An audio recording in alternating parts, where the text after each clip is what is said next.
Lesson 131. Don't be so sure. Listen to the tape, then answer this question. What's the problem about deciding on a holiday? Where are you going to spend your holidays this year, Gary?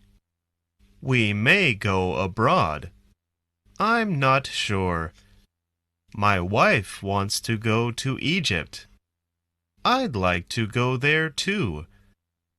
We can't make up our minds. Will you travel by sea or by air? We may travel by sea. It's cheaper, isn't it? It may be cheaper, but it takes a long time. I'm sure you'll enjoy yourselves. Don't be so sure. We might not go anywhere. My wife always worries too much. Who's going to look after the dog? Who's going to look after the house? Who's going to look after the garden? We have this problem every year. In the end, we stay at home and look after everything.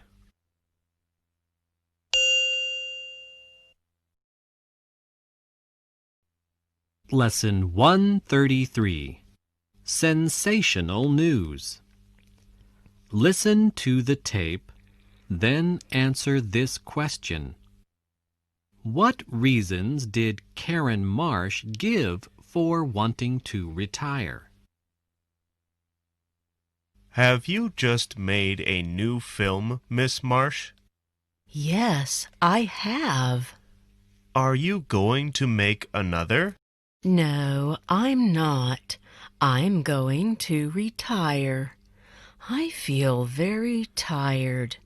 I don't want to make another film for a long time.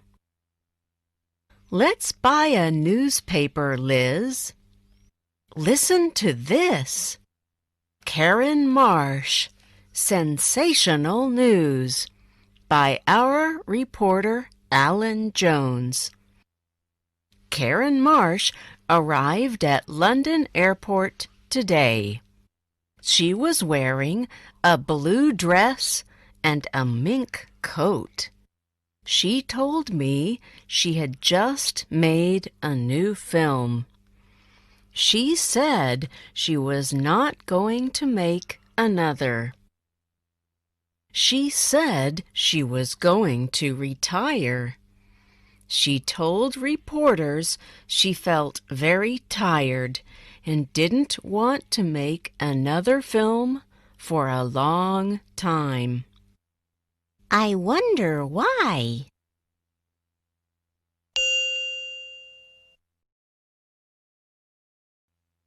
Lesson 135. The latest report. Listen to the tape, then answer this question. Is Karen Marsh going to retire, do you think? Are you really going to retire, Miss Marsh? I may. I can't make up my mind. I will have to ask my future husband. He won't let me make another film. Your future husband, Miss Marsh?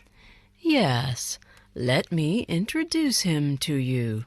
His name is Carlos. We're going to get married next week. Look, Liz, here's another report about Karen Marsh. Listen. Karen Marsh, the latest. At her London hotel today, Miss Marsh told reporters she might retire. She said she couldn't make up her mind. She said she would have to ask her future husband. She said her future husband would not let her make another film. Then she introduced us to Carlos and told us they would get married next week. That's sensational news, isn't it, Kate? It certainly is. He'll be her 6th husband.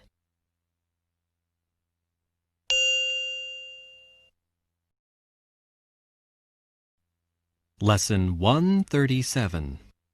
A Pleasant Dream. Listen to the tape, then answer this question. What would Julie like to do if she had the money? Are you doing the football pools, Brian?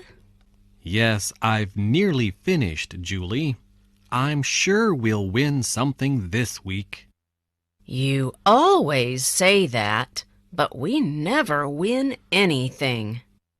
What will you do if you win a lot of money? If I win a lot of money, I'll buy you a mink coat. I don't want a mink coat. I want to see the world. All right. If we win a lot of money, we'll travel round the world and we'll stay at the best hotels. Then we'll return home and buy a big house in the country.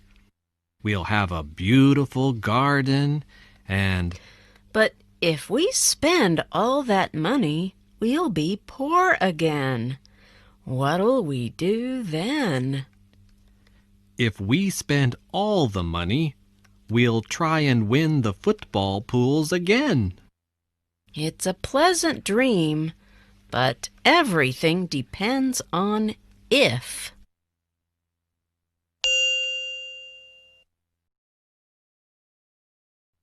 Lesson 139. Is that you, John? Listen to the tape, then answer this question. Which John Smith does Graham Turner think he is talking to? Is that you, John? Yes, speaking. Tell Mary we'll be late for dinner this evening. I'm afraid I don't understand. Hasn't Mary told you? She invited Charlotte and me to dinner this evening. I said I would be at your house at 6 o'clock, but the boss wants me to do some extra work. I'll have to stay at the office. I don't know when I'll finish. Oh, and by the way, my wife wants to know if Mary needs any help. I don't know what you're talking about. That is John Smith, isn't it? Yes, I'm John Smith. You are John Smith, the engineer, aren't you? That's right. You work for the Overseas Engineering Company, don't you? No, I don't. I'm John Smith, the telephone engineer, and I'm repairing your telephone line.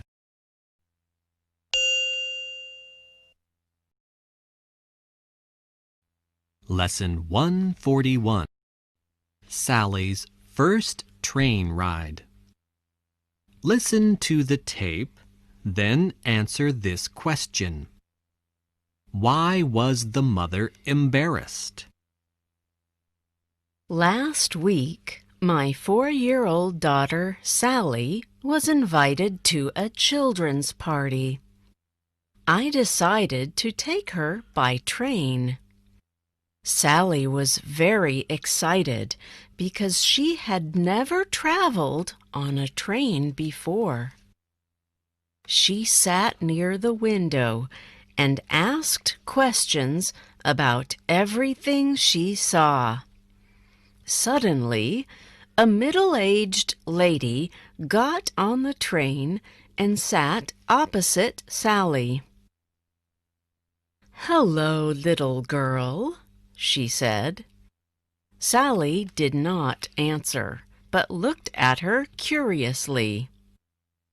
The lady was dressed in a blue coat and a large, funny hat. After the train had left the station, the lady opened her handbag and took out her powder compact. She then began to make up her face. "Why are you doing that?" Sally asked. "To make myself beautiful," the lady answered. She put away her compact and smiled kindly. "But you are still ugly," Sally said.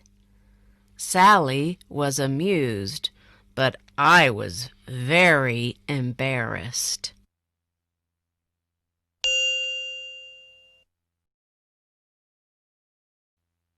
Lesson 143. A Walk Through the Woods. Listen to the tape, then answer this question. What was so funny about the words on the sign?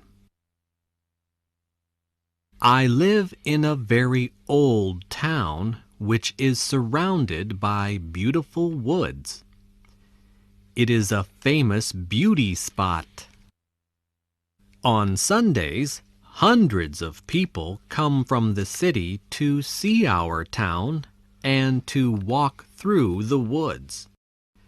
Visitors have been asked to keep the woods clean and tidy. Litter baskets have been placed under the trees, but people still throw their rubbish everywhere. Last Wednesday, I went for a walk in the woods. What I saw made me very sad. I counted 7 old cars and 3 old refrigerators. The litter baskets were empty, and the ground was covered with pieces of paper, cigarette ends, old tires, empty bottles, and rusty tins. Among the rubbish, I found a sign which said, "Anyone who leaves litter in these woods will be prosecuted."